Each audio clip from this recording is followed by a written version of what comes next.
Welcome back to WIZ TV. I like getting into these reaction clip told by respectable rant, man. Here we have, a young Grape Street Watts member, Lil Potter. Let's get right into his tales.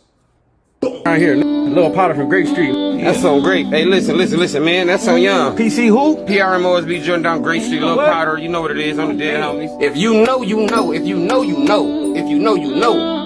Lil Potter is where? I'm not arguing with no trolls. I'm not finna go back and forth with no in this world. On Beezy. This is a homicide in progress. Watch closely. First, you see 3 vehicles drive by. Detectives say they've spotted them on other cameras too, driving in tandem. All of them part of what happens next. Triple shooting. 3 people shot. It blew out the back window of Dugall's car and hit the power box of the gas station, knocking out the power. When the gunsmoke settled, Dugall was dead. His girlfriend and a homeless man critically wounded, and the shooter gone. But what it's not finna do is let another smother. Everybody always gonna have something bad to say about another on Grape, especially when they got motion and they don't. PRMOSB Jordan down Grape Street, Lil Potter, you know what it is, I'm the dead homie. In today's video, we're gonna be speaking about Lil Potter from Grape Street. We're gonna break down how him and 6 other members of Grape Street would be accused of committing 3 separate shootings in a matter of 3 hours. He came 3 cars deep at that G station, man, and, lit up everything, even knocking the power out the gas station. And 6 other members of Grape Street would be accused of committing 3 separate shootings in a matter of 3 hours. And these shootings would leave 7 people wounded and 1 dead. And we're also going to break down how majority of his co-defendants would turn their back on him and take the stand or give a statement. But let's dive right into it. We're going to take you back to August 3rd of He's a gangster's downfall, man, or one of the downfall. Told on by his own friends. And on that night, Lil Potter and a bunch of Grape Street members would meet up in the Jordan Downs.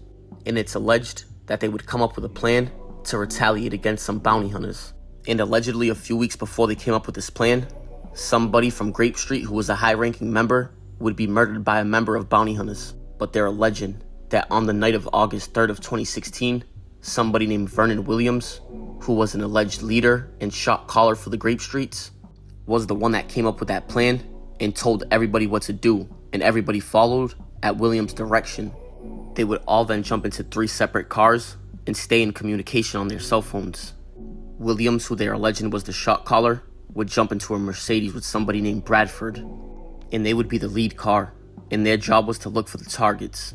Then 3 other people would jump into the Lexus, which would be the decoy vehicle, and the final vehicle would be a Nissan, which would have Lil Potter and 2 other people inside of it. And we're gonna refer to them as the shooter vehicle. And the first place that they would drive to would be the Howard Hughes Center. This would be a shopping center, and like we said, Williams, who was the shot caller, came up with this plan. So I think it's safe to say that he probably got the drop that there was a bounty hunter blood out there driving a Maserati.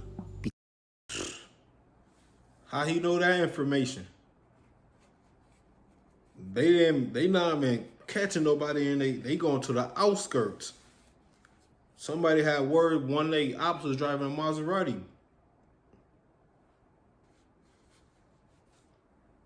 Looking for Williams would then spot the Maserati, and he would identify the driver as somebody from bounty hunters.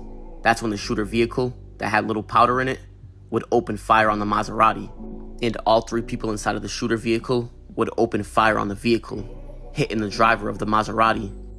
Thankfully, nobody would pass away in the situation, but the driver would have to be treated for multiple gunshots. And shortly after that shooting happened, they would return back to Watts, and they would pick up an AK. And as you can see right there, they're alleging that Williams, who was the shot caller, was not satisfied with the first shooting. So he would tell all 3 vehicles, Y'all be careful who y'all listen to out there, man. It sound like this an OG who ain't trying to, put his feet down, but he trying to call the shots, man. And it seemed like he took these youngsters on a shooting spree, man, and he wasn't satisfied with that first one, man. So, they continue until, he was satisfied. But, yeah, man, it's these OGs out here steering the youngsters wrong, too. Nickerson Gardens after they picked up that AK.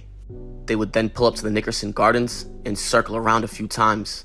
They would then see a group standing in the field, and that's when Lil Potter would park the Nissan And a Grape Street member with the last name Lawson would open fire on the group until his pistol was empty. And the other passenger, whose last name was Smith, had the AK, and he was attempting to put one in the chamber, but he couldn't. So Smith wasn't able to fire any shots, but nobody would be hit in the shooting. And the next shooting would happen about an hour later after this. This would be the last shooting though. And this one would happen at a gas station across the street from the Nickerson Gardens. The 3 carfuls of Grape Street members would drive by the gas station, and they would notice Cordero and his vehicle parked outside. That's when they would pull into the gas station. That's when Smith, who was in the backseat of the Nissan, would roll down the window, and they would exchange words, and then Smith would open fire with the AK. He would kill Cordero, and he would wound 2 others, including his girlfriend. And this shooting would take place at 12:50 in the morning at the 76 gas station across the street from Nickerson Gardens, like we said. And this right here would be Dougal Cordero, who lost his life the night of the shooting, and may he rest in peace. But let's not forget that this whole thing was caught on camera.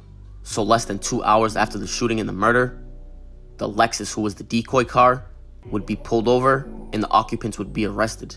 This would happen around 3 o'clock in the morning on August 4th.